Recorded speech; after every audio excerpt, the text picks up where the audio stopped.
మే 15వ తారీఖు మొదలు పెడితే మే 23 అంటే ఈ రోజు వరకు కేంద్ర ప్రభుత్వం పెట్రోల్, డీజిల్, సిఎన్జి ధరలని 3 సార్లు పెంచింది. ఇక్కడ ఒక ఇంట్రెస్టింగ్ ప్యాటర్న్ మీరు గమనించారా? ఫస్ట్ టైం ధరల పెరుగుదల మే 15వ తారీఖు అనౌన్స్ చేశారు. సెకండ్ టైం మే 19, సరిగ్గా 4 రోజులు గ్యాప్ ఇచ్చి మే 19వ తారీఖు అనౌన్స్ చేశారు. మళ్ళీ 4 రోజులు గ్యాప్ ఇచ్చి మే 23వ తేదీన మళ్ళీ ధరలు పెంచుతూ ప్రకటన చేశారు. ఇలా 90 పైసలు, 95 పైసలు, ₹1 అని చెప్పి జనాల నుంచి వ్యతిరేకత ఎక్కడొస్తుందో అన్న భయంతో కొద్దిగా విడతల వారీగా ధరల్ని పెంచుతూ పోతున్నారు. కానీ ఎంతవరకు ధరలు పెంచితే ఆయిల్ కంపెనీలు నష్టాల నుంచి గట్టెక్కుతా చెప్పండి? రోజుకి 1600 కోట్ల రూపాయల నష్టాలు చవిచూస్తున్నాయి ఆయిల్ కంపెనీలు. ఇప్పుడు ఈ పెంచిన ధరలతో మే 15 నుంచి 23 వరకు పెంచిన ధరలతో 750 కోట్ల రూపాయల లాస్ తగ్గిందట.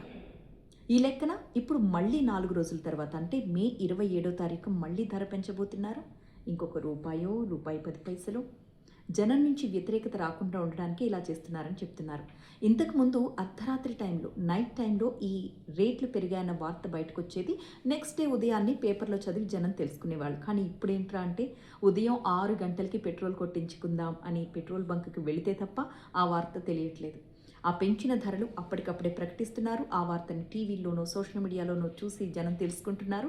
అప్పుడు ఉదయం 6 గంటల నుంచి అమల్లోకి వచ్చేసాయి అని కూడా ప్రకటన చూసి షాక్ అవ్వడం ప్రజల వంతవుతోంది. మరి మే 27వ తారీఖు మళ్ళీ ధరలు పెంచుతారంటారా? మీరేమంటారు?